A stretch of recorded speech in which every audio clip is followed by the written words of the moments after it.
the content for the day.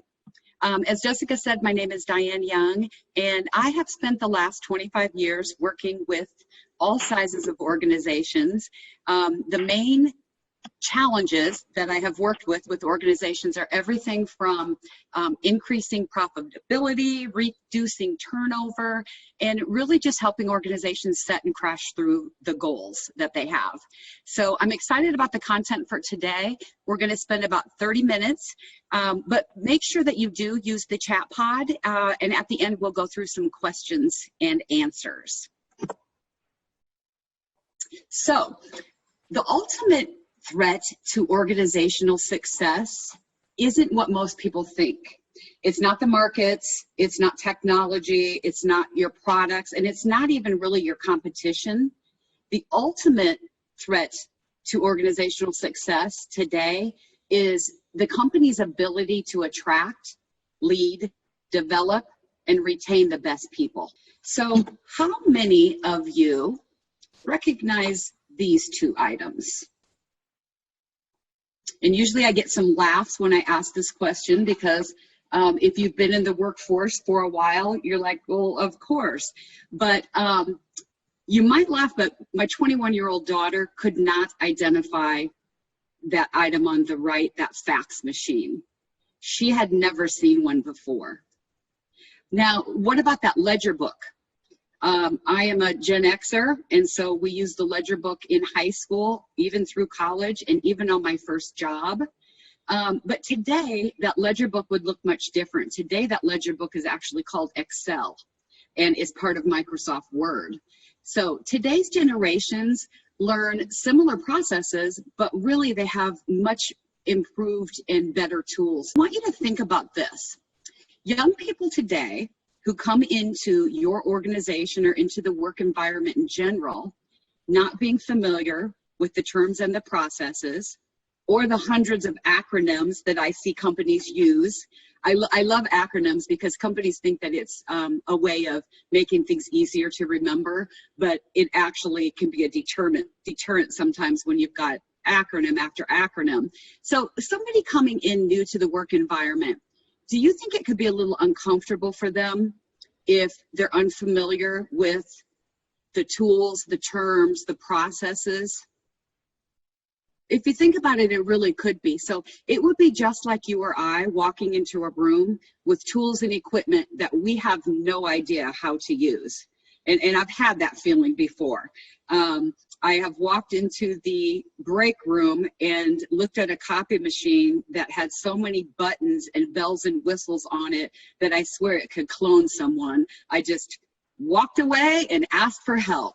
So you see, times have really changed. And as opposed to the fax machine, think about how do we pass along information today? What do we do now? What has replaced the fax machine? Yeah, you can email, you can scan, you can take a picture and just send it right from your phone. So today, we are going to talk about our spectrum and where do things fall on that spectrum and how things have changed. So if you think back to a time earlier in your career where you had a technology or a procedure that was very different than today. I'll share one with you, and if anyone has one that they want to share, please just put it in the chat pod. For me, I remember early on in my career, I was in sales, and I would have to gather all of my receipts, and then I would tape them all on one piece of paper, and then I would make a photocopy of it, and then I would fax it in. Anybody remember doing something similar to that, where you actually had to photocopy something just so you could fax it? Yeah. I have other people that have told me, you know what? I remember Lotus Notes before Microsoft Office. Or I had a gentleman share with me that early in his career, he was a sales person that was out on the road a lot, and he kept an atlas or a map.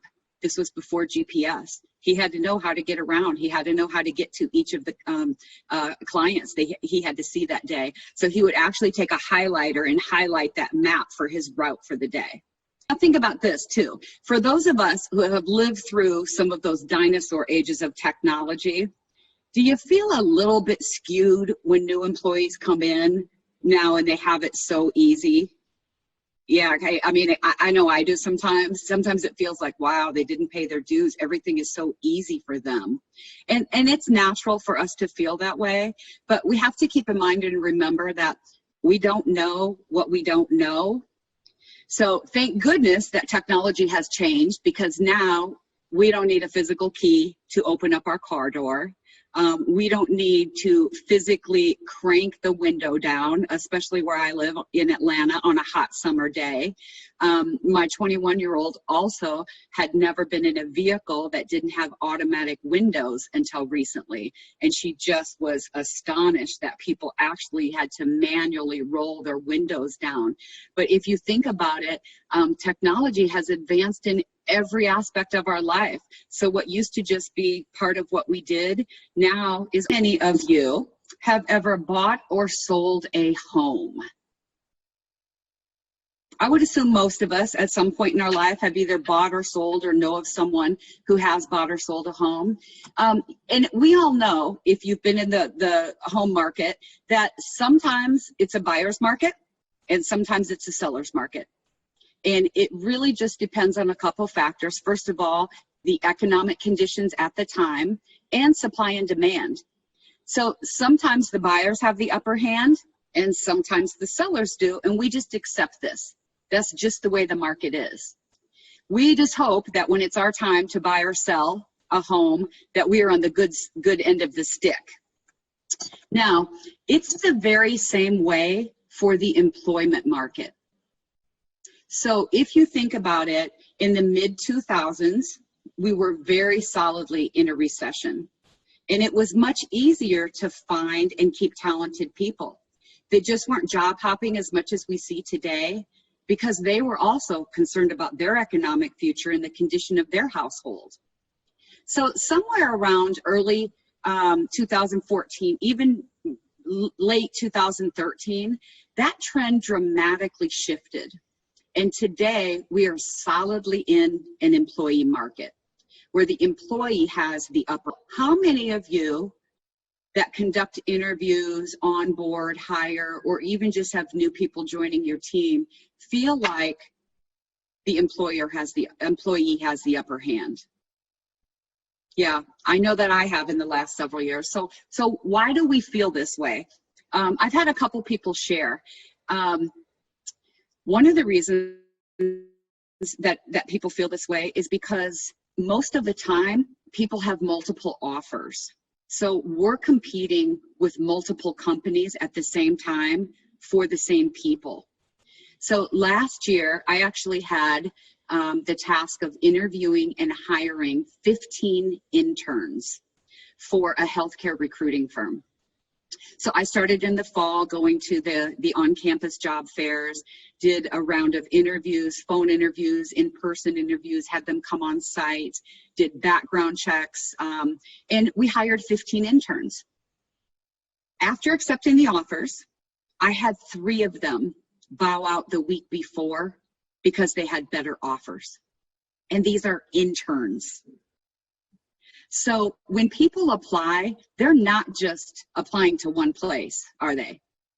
I mean, with a few clicks of the computer, you can literally apply to multiple positions at multiple companies all at one time. Employees have the advantage. It's for a couple reasons. So let's talk a little bit about why they have the upper hand right now. The first reason that they have the advantage is really because there are jobs galore. Companies are hiring everyone from their frontline or their hourly employees all the way to executives. They're building their bench strength. They are constantly having turnover and having to fill positions over and over again. So when you have an environment where there are a lot of jobs, people know that they can pick and choose if they're a qualified candidate. And that's absolutely what they're doing right now. We also have a shrinking labor force. So the baby boomers, who we're all familiar with, are now in their mid 50s to early 70s.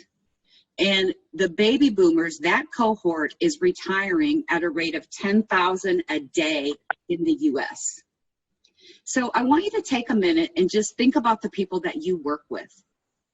How many people that you work with on your team or in your company are in that category where they're going to be retiring in the next 5 to 10 years? Most people have never thought of that or really looked around at what their company is going to look like in another 5 or 10 years, but it can be kind of alarming once you do start looking at that. And then I want you to think about your clients. How many of your clients are nearing that retirement age? Now, one other thing that we are seeing in the market right now is that people are staying in school longer. So back when I went to college, you went to school right out of high school, got your bachelor's degree, and really you were good to go. Graduated at 21, 22 years old, and off you went out into the world to make your mark. Today, we are seeing that people are staying in school longer. They're getting their master's, they're getting their doctorate or some sort of advanced degree. So a lot of times people are coming out at 25, 26, even 27 years old, instead of that 21 or 22 that we saw several years ago. So are any of you seeing that trend? Seeing that trend, are those potential employees that are coming out now with an advanced degree at the age of 25, 26, 27, with an enormous amount, usually of student loan debt, are they looking for and requiring higher salaries and more benefits? Yeah, they really are. Someone coming out of college at 21 or 22 typically wouldn't have a family or a mortgage or a lot of debt, but somebody coming out of school at 25, 26, or 27 could really be in that stage in their life where they have a mortgage, they have a family, and they have student loan debt. So now, the next reason that the employee really has the upper hand right now is because we have all of this accessible comparison information. And what I mean by that is we have websites like Glassdoor.com, Salary.com, LinkedIn, Indeed, where potential candidates can go on and find out as much as they can about you and your company before they even fill out the application. So they want to know what someone else has said about you, and they want to know that your company is worthwhile. We live in a society today where other people want others to vet things for them. We all rely on other people vetting where we spend our money, our time, so that we know it's going to be worth our while to do it or not. So the way that looks for me, because I travel all over the country doing trainings, and I eat out hundreds of times, if not more than that, is that if I'm traveling to Irvine, California, where I go quite a bit, and I want salmon kebabs, I can look on Yelp or a number of other sites and find Panini Kebab Grill and see what others have said about it before I even decide to go and spend my own money there. I can see how many stars they have. I can see the ratings and the comments that people have left. So because I want the most bang for my buck, and because I don't want to go somewhere and have the food not be good or have a great experience, I want to go where others have gone before and where people have told me the food is excellent, the service is great, you'll have a great experience. It's the same in the employment market. Store, for those of you who are not familiar, is where your current and your former employees can rate you anonymously. And we all know that if you don't have to put your name on it, people will tell you things that they wouldn't tell you face to face. And I know this is going to shock some of you, but sometimes they don't even tell the truth because they know that the company cannot trace it back to them. So here's what we encourage you to do. First of all, go online, find your location, and make sure that you have a Glassdoor account. And then start putting some positive comments on your account, because that's really what people are looking for. You know, don't wait to do crisis management until there's a negative comment that's been posted. Because as an applicant, if I can't find your company online, what does that tell me? Well, it tells me you're not a trendsetter, not really that important. And you see, just like how I wanted to find ratings and reviews about restaurants before I go, people want to find you, but what if they find you and there are only negative comments? See, our natural instinct would be to try to figure out who posted it and blame them. Oh, they're a horrible employee. Or of course they wrote that. They didn't hit their numbers, or, you know, we were constantly having to work with that employee on their motivation or whatever it might be. But that doesn't help anything. So what we suggest is that you go on there if someone has posted a negative comment, and that you would reply to that by saying something similar to, you know, thank you for bringing this to our attention. Rest assured that we are working to correct all and any problems. And again, thank you for letting us know. We'll take you 2 seconds to do that. And what does that tell someone reading your Glassdoor account and those comments? Yeah, it tells them that you care and that you're being proactive. So that's really what employees are looking for today. They're looking for a company that cares about them as a person. They want their management team to be involved. It's important to them. So when do you think it would be a good time to ask your employees to go online and post a positive comment? What do you guys think? Yeah, when they're happy, definitely. When they get a raise, when they just came back from vacation, paid holidays, when they've completed a huge project. You can actually find all kinds of positive times, but those are the times that you want to have a positive comment put on Glassdoor. Another thing that you can do on Glassdoor is that you can have your employees rate your interview process. So you can ask new hires during their onboarding process to take just a couple minutes and go on Glassdoor and rate the interview process. So now, LinkedIn coaching. How many of you have been approached by someone on LinkedIn that says, wow, I see you have the skills and the experience that we are looking for. Would you be interested in a new opportunity? I know I have multiple times a week sometimes. Almost everyone in this webinar has probably had an interaction like that at some point in time, if you're on LinkedIn. So if that's happening to us, it's definitely happening to our teams as well. So that's one of the reasons that it's so important to stay connected with your team. You've got to let them know that you appreciate them, and you've got to thank them, because the moment that they don't feel that connection and that appreciation, that just might be the day that they think, yeah, I think I'll look into a new opportunity. So finally, we have got the generational demographics. So let's talk a little bit about the shift in the workforce today. So we've got the baby boomers, and the baby boomers entered the workforce at 80 million strong. And they took us really from what I call the punch clock society to a just stay until the job is done. So what I mean by that is work was the #1 priority for the baby boomers. It was all about paying your dues, closing another deal, and doing whatever you had to do to get the job done. Also, here's what work ethic looks like. The baby boomers determined that. Here's what professionalism looks like. So think about this for a moment. How do you really define work ethic?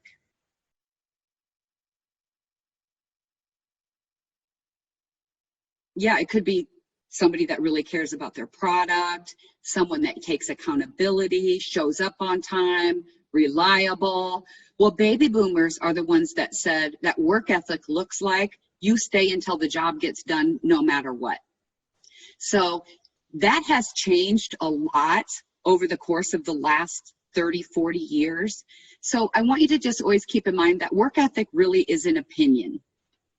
So after the baby boomers, we had the Gen Xers. This is my generation. And the interesting thing about the Gen Xers is that we came into the workplace only 60 million strong. So we just did not have the numbers and strength to really say to our bosses, yeah, I'm not staying late tonight. Don't really want to do that. We really were kind of a silent generation. We didn't require a lot of hand holding. We took our cues from the baby boomers.